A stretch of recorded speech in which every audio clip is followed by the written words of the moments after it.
Olá, seja muito bem-vindo, seja muito bem-vinda para mais uma sessão de leitura comentada do livro Autoestima e seus 6 pilares. Estamos hoje aqui para ler e comentar a parte 2 do capítulo 15, Autoestima e Trabalho. Então, se você é novo por aqui, eu convido você a se inscrever no canal, a curtir esse vídeo, a compartilhar com as pessoas que você acredita que vai se beneficiar desse conteúdo. E se você não me conhece, meu nome é Lidiane Migliorini, eu sou terapeuta, sou mentora, e no meu trabalho eu ajudo pessoas a reconstruírem as suas vidas, especialmente após separações, após divórcios, ou relações tóxicas ou abusivas, né? Eu sou uma mentora de reconstrução pessoal. Então, se você está passando por um período em que você precisa reconstruir a sua autoestima, você está no lugar certo, tá? Então, nós estamos aqui com essa proposta de ler Autoestima e seus 6 pilares, porque esse livro é um clássico em se tratando dos estudos da autoestima. Quem escreveu esse clássico foi Nathaniel Branden. E Nathaniel Branden foi o precursor nos estudos da autoestima. Ele debruçou-se sobre esse tema durante 40 anos da vida dele. E deixou aí um grande legado para todos nós. E a Autoestima e seus 6 pilares é, digamos assim, o carro-chefe da obra do Nathaniel. Então, se você não conhece esse autor, eu convido você a pesquisar, né? Na internet tem muitas fontes aí a respeito do trabalho dele, e você vai confirmar isso que eu estou dizendo, tá? Então, por amor a essa obra e pelo tema da autoestima estar intrinsecamente, digamos assim, relacionado ao meu trabalho, eu estou aqui com essa proposta de ler um capítulo. A princípio era um capítulo por semana, depois passou para cada 15 dias, certo? Mas a frequência aqui normalmente está sendo um capítulo a cada mês. Em função aí dos meus compromissos pessoais, eu não estou conseguindo manter uma frequência maior, né? Mas estamos aqui firmes e fortes, já no capítulo 15, parte 2, e no nosso próximo encontro, eu já vou entrar no capítulo 16, que é autoestima e psicoterapia. Eu estou muito ansiosa para começar esse assunto, porque eu acho que vai ser muito interessante. Então, seja mais uma vez muito bem-vindo, muito bem-vinda. Caso você queira fazer esta leitura acompanhada de um grupo, eu convido você também a acessar o link aí abaixo, que é um grupo de WhatsApp, em que nós estamos fazendo lá alguns comentários, né, a respeito da leitura, as pessoas tiram dúvidas. Se você entrar no grupo, você vai ter acesso ao PDF do livro, certo? Porque Autoestima e seus 6 pilares não tem sido impresso aí pelas editoras, né? Aqui no Brasil, pelo menos, fora do Brasil, ele está sendo vendido ainda muito bem, inclusive, né? Mas, infelizmente, no Brasil, as editoras não estão imprimindo mais. Você poderá encontrá-lo pela estante virtual, né, usado, ou você pode adquiri-lo pela ferramenta Kindle, né, da Amazon, na versão em inglês. E na ferramenta, você tem lá um dispositivo que faz a tradução para o português, caso você não domine o inglês. Então, tem essa forma de você estar adquirindo o livro, ou entra lá para o nosso grupo, adquira o PDF e faça aí a sua leitura compartilhada com a gente. Vai lá, compartilhe os seus insights, né, as suas dúvidas ou as suas angústias, como eu costumo dizer aqui, em relação ao tema da autoestima. Então, eu creio que eu já dei todos os avisos, só preciso mostrar para você Autoestima e seus 6 pilares, esse livrinho aqui, certo? E hoje, então, vamos fazer a leitura comentada do capítulo 15. Sem mais delongas, vamos partir para a nossa leitura. Então, vamos lá. Estamos indo para a parte 2, certo? Revelando o melhor das pessoas.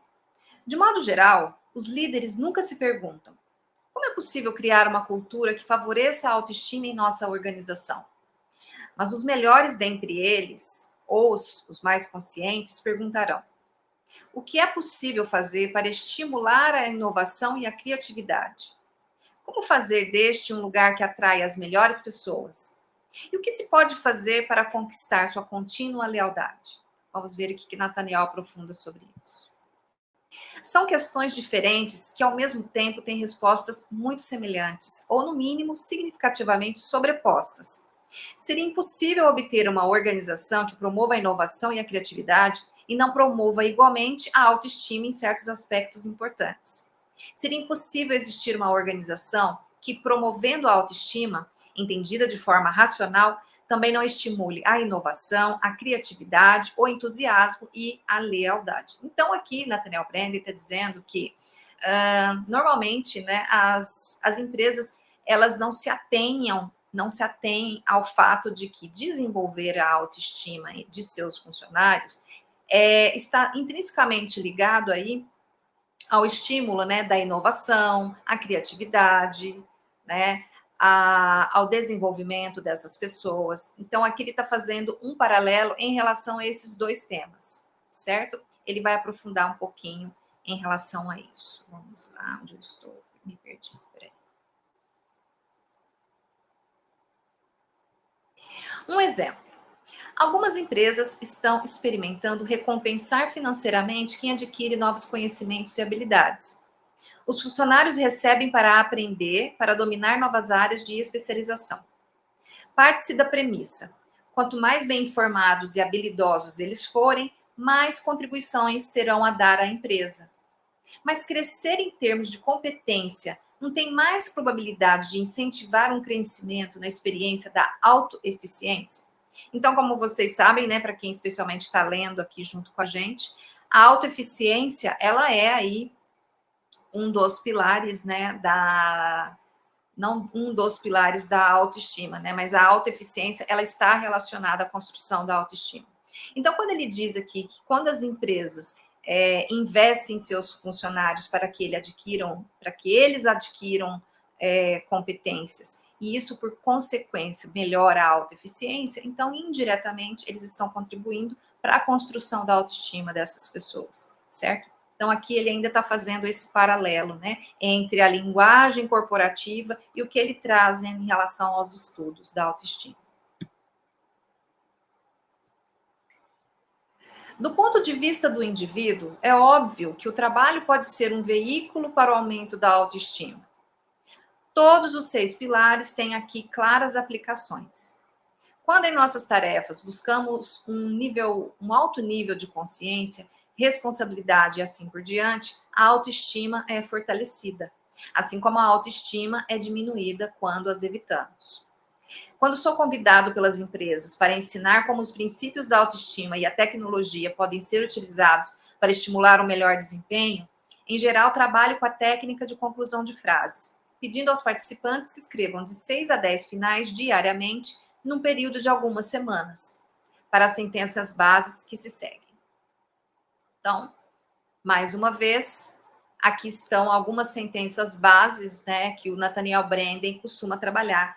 Quem já está acostumado aí com a leitura dele já sabe como que o Nathaniel Branden trabalha, né, que uma das formas dele trabalhar é trazer essas sentenças bases, onde você conclui, né, a pessoa conclui com 5 a 10 finais cada uma, sem pensar muito, sem racionalizar muito, como uma forma de brainstorm.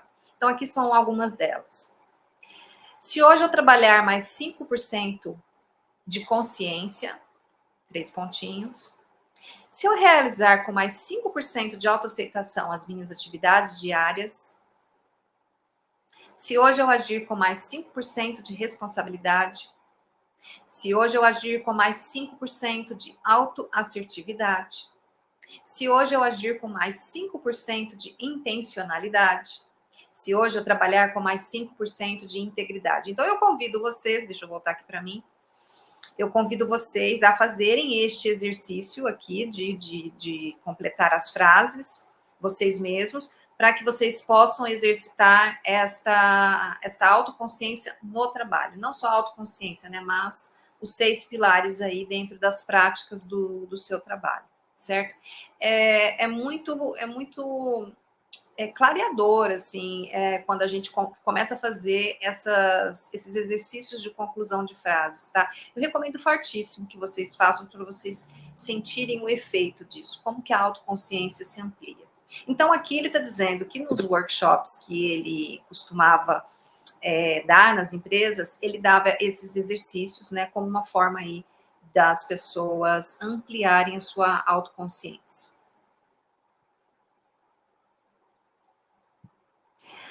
Bases como essas e dezenas de outras semelhantes invariavelmente estimulam uma experiência direta daquilo que significa a prática dos 6 pilares, não só para a autoestima, mas também para a eficiência interpessoal e a produtividade. Nesta sessão, eu quis enfocar a autoestima da perspectiva da organização, os tipos de políticas e de atitudes que corroem ou sustentam a autoeficiência e o autorrespeito das pessoas. Numa organização em que as pessoas agem com alto nível de consciência, autoaceitação e aceitação dos outros, responsabilidade pessoal, autoassertividade e respeito pela assertividade alheia, intencionalidade e integridade pessoal, temos um ambiente de seres humanos extraordinariamente fortalecidos. Esses traços são incentivados pela organização desde que sejam satisfeitas as seguintes condições. Então, aqui ele vai dar uma lista dessas condições, tá? Em que. Deixa eu só voltar aqui. Uma lista de condições em que a organização facilita ou estimula, né, a prática dos 6 pilares no dia a dia corporativo, tá? Então, vamos lá.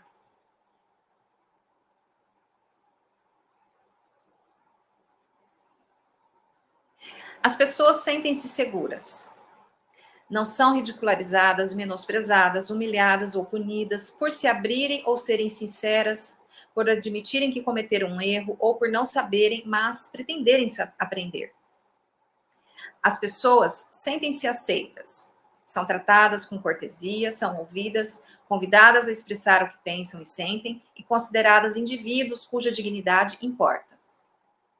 As pessoas sentem-se desafiadas, recebem atribuições estimulantes, inspiradoras e que testem e ampliem suas habilidades. As pessoas são reconhecidas por seus talentos e realizações e são recompensadas financeiramente ou não por suas contribuições extraordinárias. As pessoas recebem um feedback construtivo, ouvem de forma não constrangedora o que fazer para melhorar o desempenho, ou seja, de forma que o positivo e não o negativo seja acentuado e os pontos fortes sejam favorecidos. As pessoas percebem que se espera delas inovação. Suas opiniões são solicitadas e as sugestões incentivadas. Veem que o desenvolvimento de ideias novas e úteis é desejado e bem-vindo. As pessoas têm livre acesso às informações. Não só recebem as informações e os recursos de que necessitam para fazer bem seu trabalho, mas também informações sobre o contexto mais amplo no qual trabalham, os objetivos e progressos da empresa, aqui no caso, de modo que possam entender como suas atividades correlacionam-se com o objetivo maior da organização. As pessoas têm autoridade própria para aquilo que se espera delas. São incentivadas a ter iniciativa, tomar decisões e exercer seu julgamento.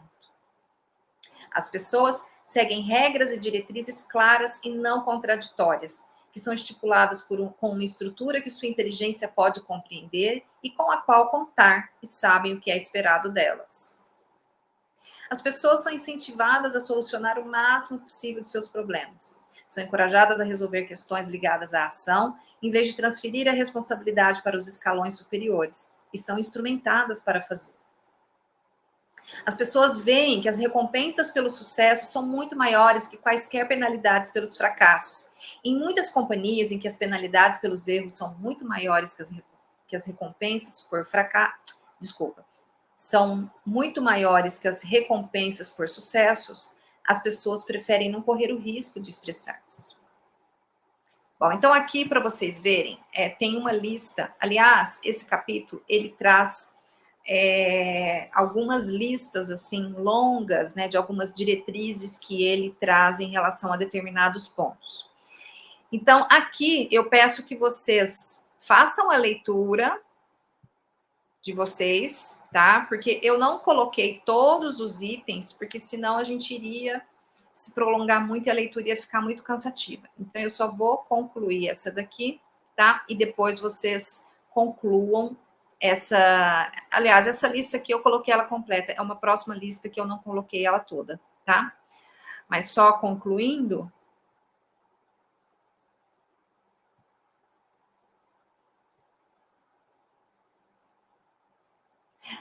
as pessoas são incentivadas e recompensadas por aprender. São encorajadas a participar de cursos e de programas internos e externos que expandam seus conhecimentos e suas habilidades. As pessoas percebem a congruência entre os objetivos declarados da organização e a filosofia professada, de um lado, e o comportamento dos líderes e gerentes, de outro. Veem a integridade exemplificada e estão motivadas a fazer o mesmo. As pessoas experimentam um tratamento justo e decente. Sentem que o local de trabalho é um universo confiável e racional. As pessoas conseguem acreditar e orgulhar-se do valor daquilo que produzem, percebem o resultado de seus esforços como verdadeiramente úteis e percebem que vale a pena fazer seu trabalho. Bom, então, aqui, né, fechando essa primeira lista que ele traz aqui, que são as condições, né, que empresas que estimulam o fortalecimento, a construção da autoestima de seus funcionários, né, propiciam para os seus funcionários. Então, vocês podem verificar que algumas desses pontos aqui estão longe de acontecer na maioria das empresas, né? Especialmente essa de número 13 aqui, né? As pessoas percebem a congruência, né, entre os objetivos declarados da organização e a filosofia professada, de um lado, e o comportamento dos líderes e gerentes do outro, né, onde ele vê que há uma congruência entre as duas coisas, né, o que eles professam, né, como cultura organizacional e aquilo que seus gerentes e seus líderes demonstram em atitudes diárias, né. Eu não sei se vocês já perceberam, né? Tem algumas empresas que adoram falar que são uma família, né? Aqui é a família tal, a família tal. Mas no dia a dia você vê que não tem nada disso, né? Que o seu gerente, por exemplo, não te vê como um membro de família, né? Muito pelo contrário, ele quer furar o teu olho, ele faz de tudo para dificultar a tua vida, ou ele prejudica quando ele pode, ou ele omite informações. Então, aqui, assim, só dando um exemplo prático aí, né, da nossa vida, saindo aqui um pouco do campo da teoria, né, que o Nathaniel Branden trouxe, isso é o que normalmente a gente vê que acontece, né? Mas a gente sabe, né, que tem muitas empresas aí que realmente se preocupam com essa integridade, né, entre o que elas professam enquanto cultura e filosofia com as atitudes, né, dos seus gerentes, seus líderes e etc. Tá? Então eu convido vocês a lerem cada um desses pontos, fazerem suas reflexões. E se vocês tiverem algo a contribuir lá no nosso grupo, coloca lá. Vamos estimular mais as discussões aqui, né, entre as nossas leituras, para que não fique só eu, né, falando, trazendo a minha perspectiva. É claro que eu, como a pessoa que está aqui trazendo, né, e propondo esse estudo, eu sou a primeira a ler e trazer a minha perspectiva, né, isso até faz parte da proposta do trabalho. Mas é muito bom quando a gente tem as trocas, certo? Então, eu convido que vocês façam esse apontamento, leiam cada um desses pontos, e se você for um empresário ou uma empresária e queira, né, implementar isso na sua empresa, olha, leia com bastante atenção e profundidade em todos esses pontos aqui, e procure aí formas, né, de você transmitir isso para os seus funcionários, para os seus liderados, né, e para os seus líderes e gestores. Vamos dar sequência.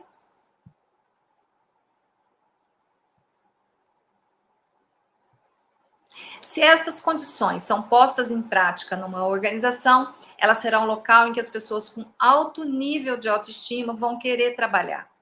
Também será um local em que aquelas que tiverem autoestima mais modesta a terão aumentada, certo? Então, para quem tem uma excelente autoestima e está numa empresa como essa, né, que tem todas essas práticas no seu dia a dia, vai ser uma maneira de reter essas pessoas, né? E para quem já tem aquela autoestima baixa, aquele funcionário que não tem tanta autoestima assim, será um ambiente propício. O que os gerentes podem fazer? Certa vez, quando me reuni com um grupo de gerentes e enumerei as condições mencionadas, um deles observou: você está falando de autoestima, mas o que descreveu são condições que estimulam a participação ativa e criativa do funcionário, estimulam a inovação.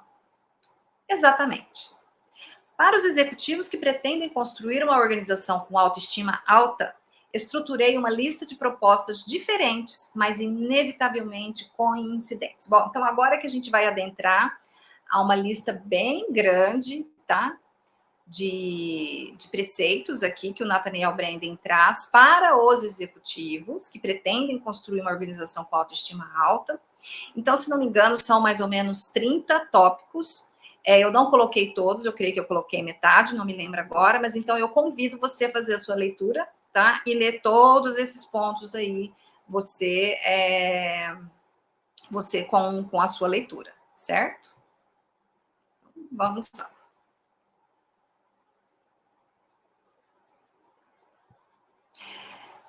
Então, o que os executivos devem fazer?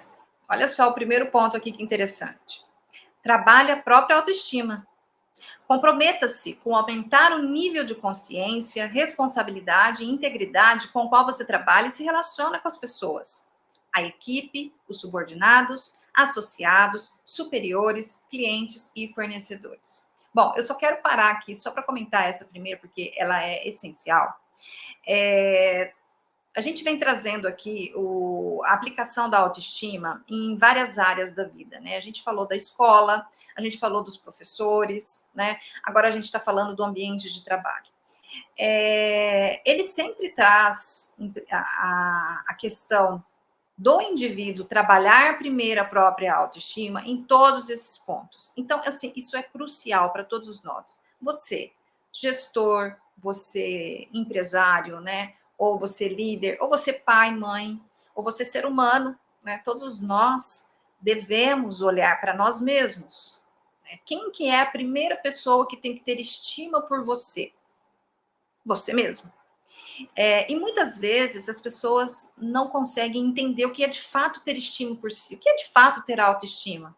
Por isso que eu sou fã da obra do Nathaniel Branden, né? Porque ele fala desta questão de uma maneira profunda. Não é aquela autoestima de revista, como a gente está acostumado a ver por aí, e que foi propagado por muito tempo, e que ainda é propagado, né?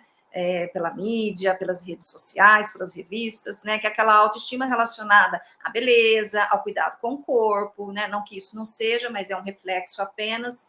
Mas, sim, a construção, o que é a autoestima? O que é você ter um alto senso de autoeficiência, de respeito, o que é você ter um alto nível de consciência sobre você e sobre a sua vida, o que é você se aceitar, o que é você ter responsabilidade pelos seus atos, o que é você se autoafirmar na vida, o que é você ter integridade, ou seja, aquilo que você sente, aquilo que você professa, fala, faz, né? E o que você tem como intencionalidade de vida, né? Quais intenções você tem na sua vida, se você coloca isso em tudo que você faz. Então, assim, ele abarca todas, né, as áreas, as dimensões, né, de manifestação do nosso ser, da consciência.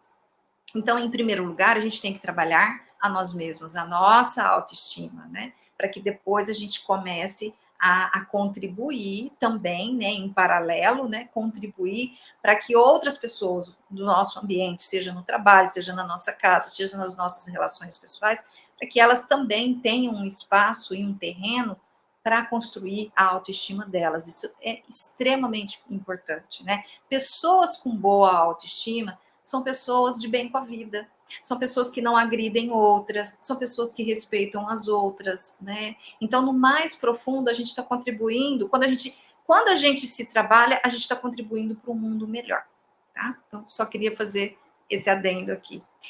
Bom, vamos dar sequência. 2. Ao falar com as pessoas, esteja presente à experiência. Olhe nos olhos, ouça com atenção, ofereça feedback apropriado. Proporcione ao seu interlocutor a experiência de estar sendo ouvido. Olha que maravilha que é isso, né? proporcionar às pessoas a experiência de estar sendo ouvido, né? As pessoas hoje em dia não têm feito muito isso, né? Estão tão apressadas e distraídas que ser ouvido por uma outra pessoa hoje em dia é a raridade.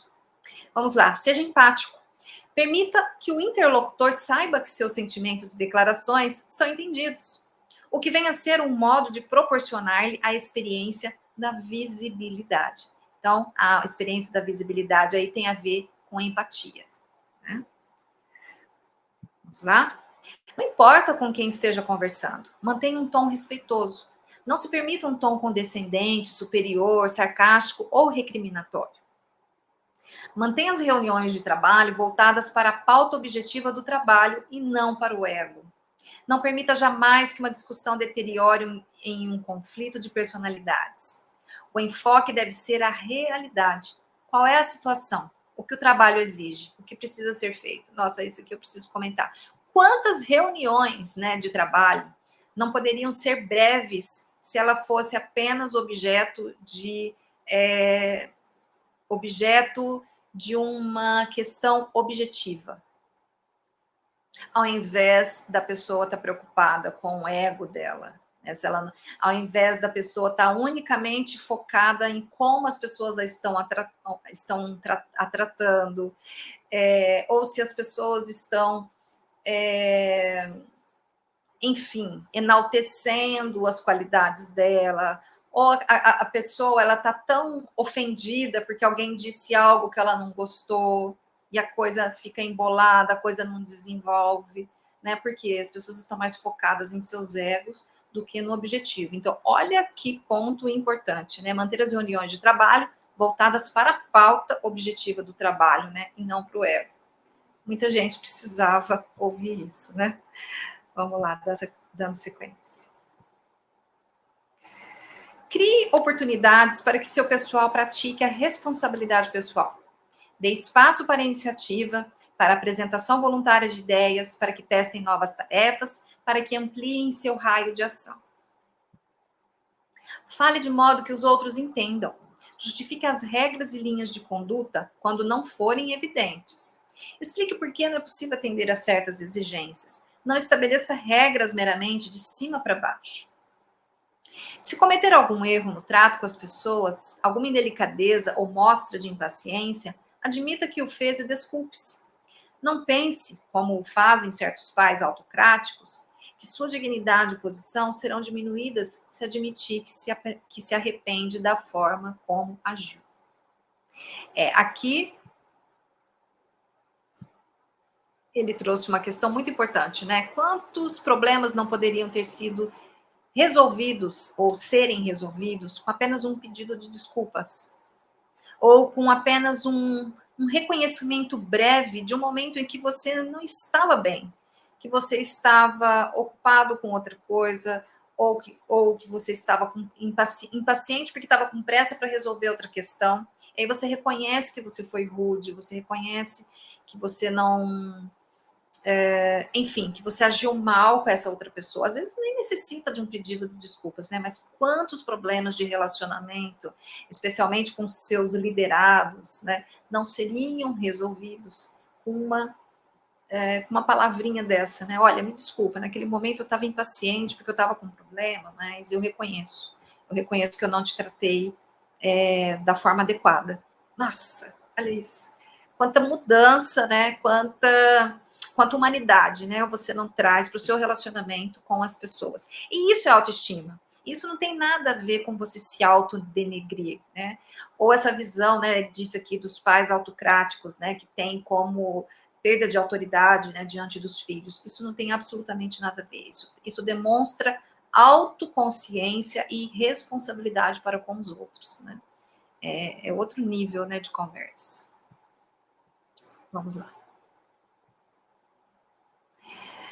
Convide seu pessoal a fornecer o feedback para o tipo de chefe que você é. Concordo com alguém que certa vez me disse: a gente é o tipo de chefe que nosso pessoal diz que é. 10. Faça com que seu pessoal veja que é seguro cometer erros ou dizer: não sei, mas vou descobrir. Evocar o medo de errar ou de não saber é um convite ao engano, à inibição e ao fim da criatividade. Esse tópico aqui também é incrível, né? Estimular um ambiente seguro, né? Em que as pessoas possam errar, onde as pessoas possam dizer, eu não sei, eu vou descobrir. Né? Ninguém nasceu sabendo tudo, ninguém é obrigado a saber tudo, né? Muito bom isso. 11. Dê segurança ao seu pessoal para discordar de você. Transmita seu respeito por diferenças de opinião e não puna as dissidências. Perfeito. 12. Descreva os comportamentos indesejáveis sem culpar ninguém. Faça com que saibam que certos comportamentos são inaceitáveis. Mostre as consequências, comunique qual o comportamento preferível e evite destruir a reputação de outras pessoas. Isso aqui também é uma forma maravilhosa para pessoas que lideram, né, equipes. Se alguém cometeu um ato, né, um ato desaprovável, ao invés de sair falando mal dessa pessoa, ou ao invés de repente até demitir de uma vez, faça uma reunião e cite, né, esse comportamento, essa atitude ou essa ação de uma maneira a educar as pessoas, né? Não reprimir, não punir e não expor, né, a pessoa que cometeu o erro. Né? Você vai estar, ao mesmo tempo, né, transferindo, mostrando para a pessoa o quão atento você está àquela questão. Ela vai se sentir na liberdade ou não, de repente chegar em você e dizer o que ela pensa a respeito disso, mas ao mesmo tempo todos ficarão cientes. Né? É uma forma também de educar um líder, né? um gestor, um executivo, ele também é um educador dentro da companhia. Né? Eu achei bem legal esse ponto aqui que o Nathaniel trouxe. Fantástico. Aqui, já falei, até o 12. 13. Faça com que as pessoas saibam que você é honesto quando manifesta seus sentimentos. Se está magoado, zangado ou ofendido, diga-o com honestidade e dignidade. E dê a todos um exemplo da força da autoaceitação. Se uma pessoa faz um trabalho melhor ou toma uma excelente decisão, convide a explorar como e por que isso aconteceu. Não se limite simplesmente a elogiar. Fazendo perguntas adequadas, ajude-a a ampliar a consciência do que possibilitou aquela realização, aumentando assim a probabilidade de que outras atitudes semelhantes venham a ocorrer no futuro. Aqui é um trabalho de coaching mesmo, né, que o líder, né, ou o gestor pode fazer com seus liderados diante de uma decisão acertada, né, diante de um gol, digamos assim, né? Isso aqui é trabalho de coaching puro, né? Exige também um conhecimento aí da pessoa. 15. Se alguém faz um mau trabalho ou toma uma decisão errada, pratique o mesmo princípio anterior. Não se limite a um feedback corretivo. Incentive a pessoa a explorar o que possibilitou o erro, aumentando assim seu nível de consciência e minimizando a probabilidade de uma repetição. Olha aí. Ofereça padrões claros e inequívocos, de desempenho. Faça com que as pessoas entendam suas expectativas não negociáveis referentes à qualidade do trabalho. Elogie publicamente e corrija em particular. Reconheça as realizações diante do maior número possível de pessoas e faça com que o indivíduo em questão absorva as correções na segurança da privacidade. Isso é fantástico. Só um adendo aqui, né? Esse tipo de correção, em particular, né? Onde que eu estava? Correções, né? Correções na segurança da privacidade. Né? A gente tem que elogiar publicamente e corrigir, né, de forma privada, para não expor a pessoa, não expor esta pessoa e não causar um trauma. Eu falo que ambiente de trabalho é tirando, né, lares tóxicos ou relacionamentos tóxicos, né? O ambiente de trabalho é o lugar onde a gente mais adquire traumas na vida. Por conta desse tipo de atitude, por exemplo. De repente você pega uma pessoa que é um pouco mais fechada, um pouco mais perfeccionista, ou alguém que está passando por um problema, e você pega um líder, né, uma pessoa despreparada, que acha, acredita que está fazendo certo, né? Porque tem muita gente que errou com essa pessoa também e comete esse tipo de engano. E é um engano assim que custa tão caro. Custa caro para a empresa, custa caro para funcionário e para esse líder e esse gestor também vai custar caro, porque ele fatalmente vai ser uma pessoa que não vai ser benquista pela equipe. Fatalmente vai ser aquela pessoa que, quando for ter a oportunidade, né, dos seus liderados darem um feedback a respeito dele, vão falar dele de forma negativa, e aí ele pode prejudicar aí o crescimento, uma carreira dele, por conta de atitudes como essa, por exemplo, né, que em algumas empresas isso é tão praticado e é tão normalizado, mas felizmente, né, os tempos estão mudando e as pessoas estão cada vez mais tendo mais consciência, né, dos seus direitos, mas também tem consciência dos seus deveres, e elas não estão mais ficando caladas, né, diante de atitudes como essa. Então, isso aqui, gente, é uma cartilha básica, né, que todo gestor, que todo líder, que todo executivo deveria ler de cabo a rabo para ter, assim, uma atitude correta, ética, e propiciadora, né, de autoestima, de autoconfiança, alguém que também desenvolva outros seres humanos, né, e não fique só gerenciando processos, né, gerenciando planilhas, né. Então, eu convido vocês a lerem todos os tópicos, tá? Porque são 30, se não me engano. Se não me engano, são 30. Vamos terminar aqui. Seus elogios devem ser realistas. Assim como alguns pais fazem elogios sem sentido, exaltando qualquer coisa que seus filhos façam, um reconhecimento positivo perderá a força se for exagerado e não tiver sido calibrado pela realidade daquilo que foi feito. Se o comportamento de alguém cria problemas, peça para que a própria pessoa proponha uma solução. Sempre que possível, devolva o problema ao responsável em vez de apresentar você a solução. Dessa forma, a autorresponsabilidade pessoal e a autoassertividade são fortalecidos e a atenção intensificada. Transmita de todas as formas possíveis que você não está interessado em culpar ninguém, mas sim em achar soluções. E exemplifique pessoalmente essa política. Quando buscamos as soluções, a autoestima cresce. Quando culpamos ou damos uma desculpa, a autoestima é enfraquecida. É aquilo que eu sempre digo, né? O que mais enfraquece a autoestima de alguém é o sentimento de vítima. Não tem nada mais enfraquecedor de autoestima do que o vitimismo, né? Então, mesmo quando você reconhece seus erros, mesmo quando você entende que você não foi correto ao fazer algo, ou não tão competente naquela questão, só o fato de você reconhecer e se responsabilizar, isso por si só já aumenta o seu senso de autoestima, porque isso é autorresponsabilidade. Ixi, tem um telefone meu tocando ali, gente, tá longe. Daqui a pouco ele para de tocar, desculpa. Então, não há nada pior para a autoestima, eu digo, do que o vitimismo. Saia do vitimismo. Se você tem essa tendência, se você acredita que se sentindo assim vai solucionar a tua questão de alguma maneira, mude de rota totalmente, porque o vitimismo só coloca a gente na condição do quê? De vítima. E vítima não tem força, né? Vítima. Se eu sou vítima, eu não tenho condição de sair do problema que eu tô, eu não tenho condição de sair da dificuldade que eu me encontro, certo? Então, empoderamento. Vamos lá, terminando aqui. O papel do líder. Então, encerramos aquela lista. Digo para vocês continuarem a leitura de vocês, que tem mais coisas, tá?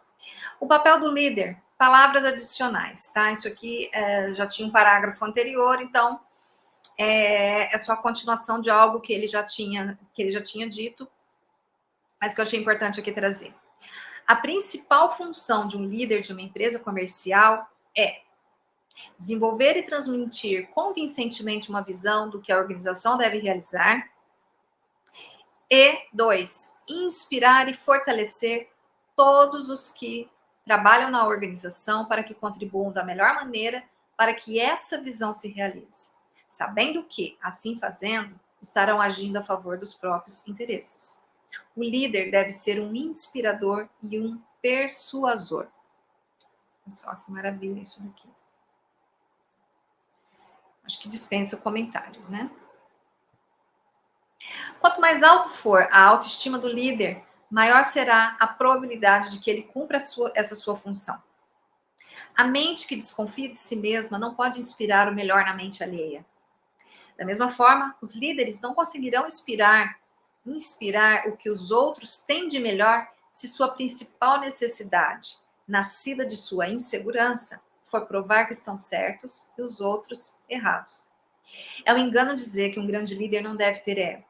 Ele necessita de um ego suficientemente saudável que não se sinta diretamente confrontado em todos os encontros. De modo que o líder esteja livre para concentrar-se nas tarefas e nos resultados e não no autoengrandecimento ou na autopromoção. Gente, quem já trabalhou em empresa sabe o quanto isso daqui é difícil. Eu já trabalhei e eu sei do que eu estou falando e eu assino embaixo em relação ao que o Nathaniel Branden trouxe aqui. Pessoas que estão em posição de liderança e que têm uma autoestima enfraquecida, qualquer contato com elas vira confronto, porque elas se sentem diretamente confrontadas em suas autoridades. Então, é muito importante, crucial, né, para as relações saudáveis, né, e as relações hierárquicas saudáveis dentro de uma empresa, que o líder tenha uma boa autoestima. Sem autoestima, essa pessoa, ela está o tempo inteiro buscando formas de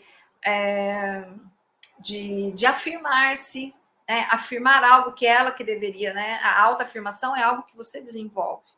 Mas, nesse caso, ela busca nas atitudes dos outros a autoafirmação. Então, ela quer estar sempre certa, ela quer que as pessoas concordem com ela.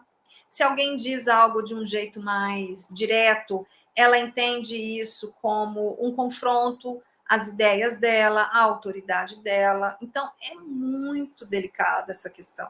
Né? Isso deveria estar lá nos pré-requisitos. Né? Tem dentre aquela lista de pré-requisitos, né, que as empresas colocam para contratar alguém, ter autoestima deveria estar lá. Né? Eu sei que isso não é possível, né?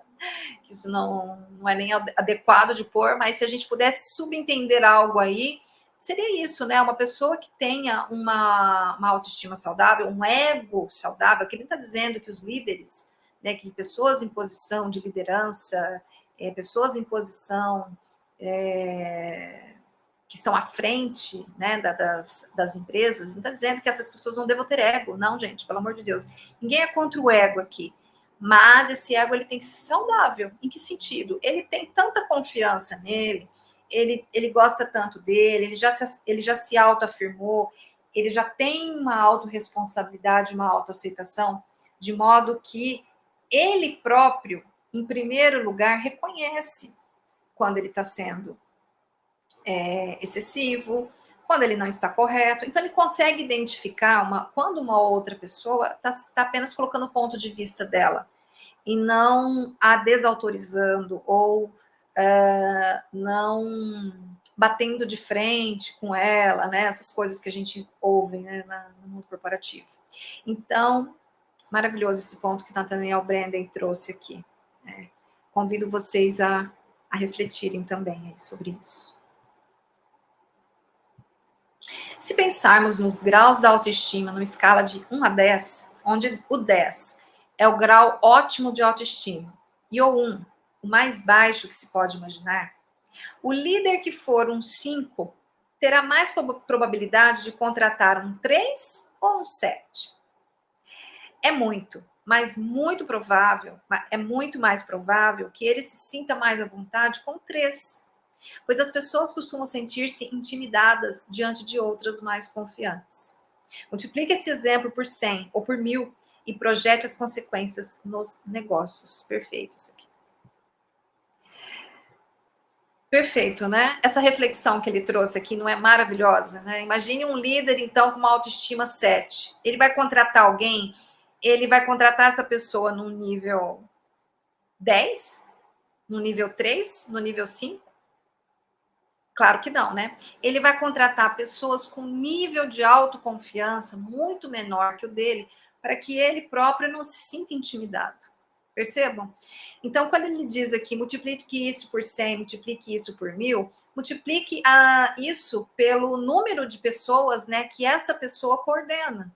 E aí você tem um negócio, né, que pode ser muito prejudicado. Por quê? Porque um líder que não construiu a sua autoestima, que não desenvolveu os seus pilares da autoestima. Eu achei essa reflexão maravilhosa, não sei vocês, gente. Eu sou uma entusiasta, né, do Nathaniel Branden, mas eu creio que se você ler e avaliar, meditar sobre a obra dele, você também vai ser. Vamos ver o que ele está dizendo mais aqui. Warren Bennis, nosso proeminente estudioso da liderança, diz que a paixão básica dos melhores líderes estudados por ele é a autoexpressão. O trabalho que esses homens fazem é nitidamente um veículo para a sua autorrealização. O que desejam é pôr quem eles são em práticas no mundo, na realidade, ao que me refiro como a prática da autoafirmação.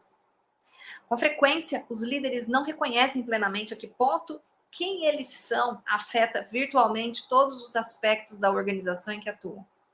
Não fazem ideia de até que ponto são modelos de papel. Seus comportamentos mais insignificantes são notados e absorvidos pelos que os rodeiam, nem sempre de forma consciente, que passam a refleti-los através daqueles a quem influenciam por toda a organização. Então, ele traz aqui um ponto, né, que o Warren Bennis traz, né, na sua obra sobre liderança, que um líder, né, um verdadeiro líder, ele busca no mundo a autoexpressão, né, que é a afirmação de quem eles são, né? Eles buscam esta realização de quem eles realmente são. Então, um líder, né, alguém que vem para trazer, né, grandes mudanças ou para construir grandes impérios, né? Nem precisa ser grandes impérios, né? É uma pessoa que se coloca aí à frente no mundo. Só essa possibilidade de se colocar, de se autoexpressar no mundo, de fazer valer as suas capacidades e competências, isso por si só já é um fator de motivação para eles. Muitas vezes eles não estão nem tão nem tão ligados ao resultado. Não é difícil você encontrar pessoas aí que, vamos dizer assim, que construíram grandes impérios, que construíram empresas e negócios e ideias que faliram algumas vezes. Falir para eles, quebrar o negócio para eles, não é fator de desmotivação. Muito pelo contrário, porque ele usa aquilo para se superar. É um desafio, porque ele está colocando essa autoafirmação dele no mundo, em movimento. E isso por si só já é o que motiva a pessoa. Olha que interessante. E aqui, um outro ponto que ele trouxe, né? Que os líderes, muitas vezes, não estão conscientes, né? Do quão as atitudes deles influenciam os outros. Sem que eles saibam, sem que eles se deem conta disso, cada atitude que eles têm é milimetricamente observado pelas pessoas e isso influencia, né? Então, a importância, né? Ele está trazendo isso aqui só para fechar essa questão, né? Que a autoafirmação, ela é um dos pilares aí da autoestima, daí a importância, né, de um líder se desenvolver nesse caminho, e o quão nocivo, aí ele faz esse paralelo, o quão nocivo pode ser para uma organização inteira, para uma equipe, quando esta pessoa não se atém a esse aspecto dela, né? A autoestima. Então, mais uma vez, né, dizendo, a autoestima, ela compreende todos esses pilares, né? Não só o da autoafirmação, como ele está trazendo aqui, mas é um conjunto, né? Um conjunto aí de atitudes que se transformam em virtudes à medida em que são praticadas, certo? Então, vamos ver aqui, eu creio que já estamos finalizando a leitura. O poder de fazer bem. Pode um ambiente de trabalho correto transformar uma pessoa com baixa autoestima em outra com autoestima elevada? Não é muito provável. Embora eu me lembre de exemplo de bons gerentes ou supervisores que conseguiram extrair de algumas pessoas o que ninguém conseguia antes e, no mínimo, criar uma base para melhorar seu autorrespeito. É claro que existem pessoas problemáticas que necessitam de um tipo de ajuda profissional mais focalizado. Estou falando de psicoterapia. Queremos discutir no próximo capítulo. E não é função de uma organização empresarial ser uma clínica psicológica. Mais uma vez, né? Ele está sendo realista, né? Ele está sendo realista aqui em que sentido? Ele está trazendo a questão da autoestima, da importância da autoestima para os líderes e gerentes, mas ele não está dizendo aqui que a obrigação da empresa é tratar disso de maneira específica ou particular. Não é a empresa que vai desenvolver a autoestima do funcionário, não é isso.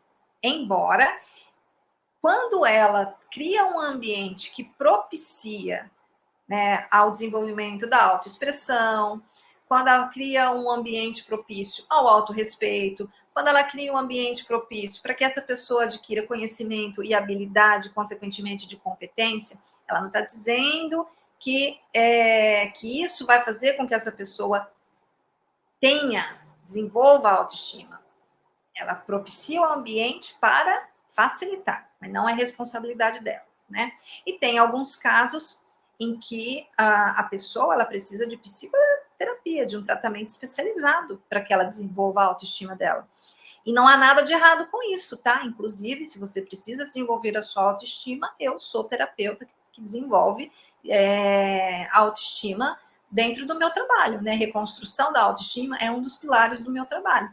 Então, isso é uma ajuda especializada para o indivíduo que quer desenvolver a sua autoestima, mas não é obrigação da empresa. É isso que ele trouxe aqui, como uma forma, né, de deixar claro, né, porque às vezes a pessoa pode achar que é obrigação da empresa, mas não é.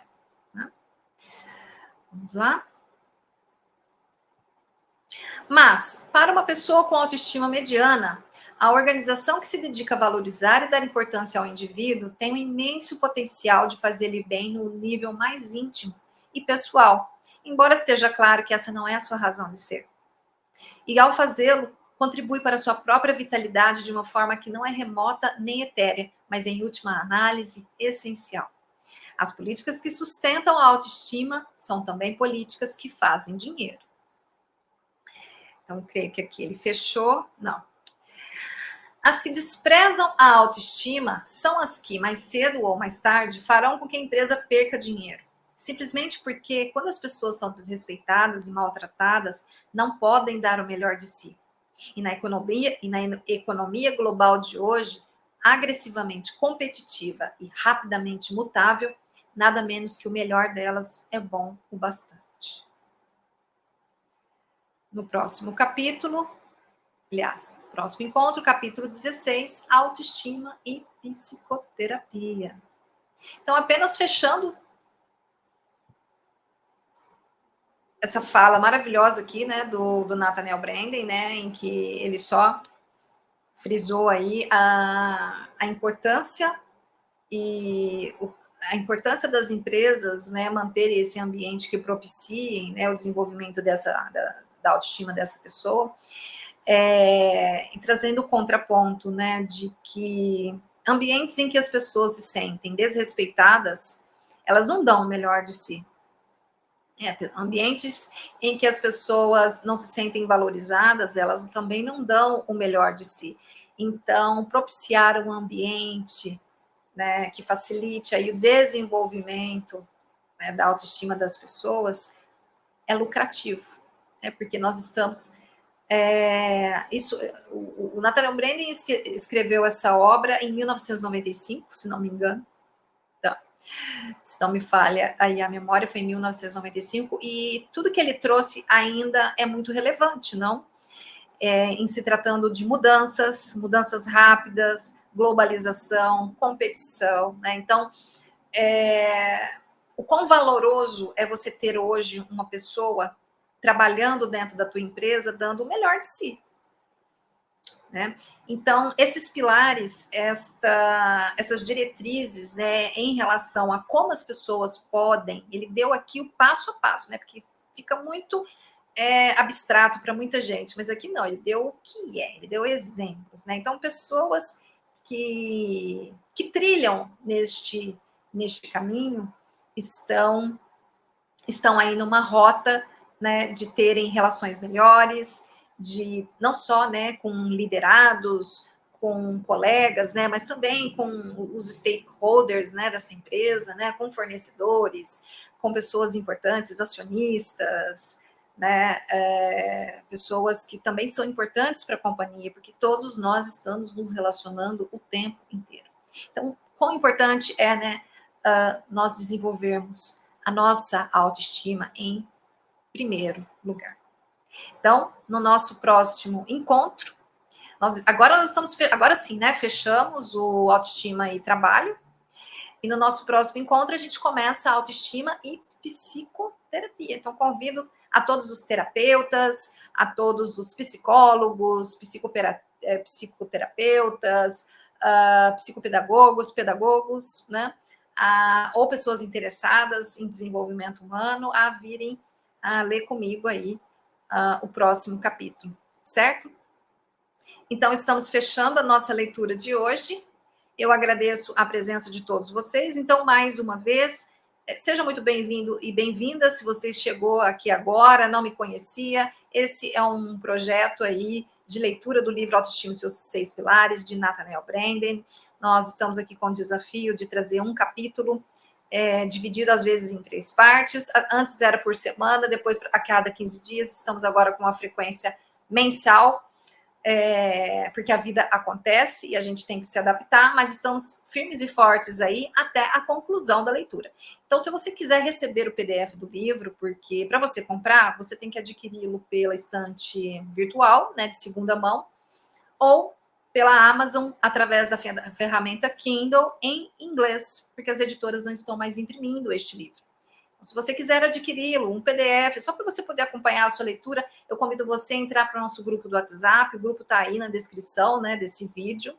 Entrando lá para o grupo, você também vai ter acesso a mim, aos membros lá do grupo, a gente de vez em quando conversa lá, troca umas ideias, algumas pessoas tiram dúvidas, algumas fazem comentários, às vezes a gente não conversa nada, né? Mas de uma maneira geral, a gente está ali conectado nesta egrégora e nesse propósito, né, de fazer essa leitura, e você vai ser muito bem-vindo e bem-vinda também.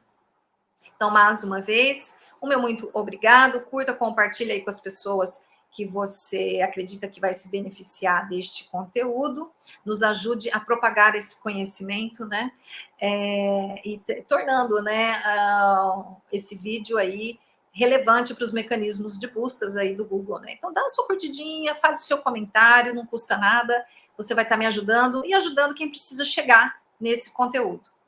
Tá ok, gente? Combinados? Muito obrigada mais uma vez pela presença de todos. Um grande beijo e até a nossa próxima leitura comentada de Autoestima e seus 6 Pilares. Até lá!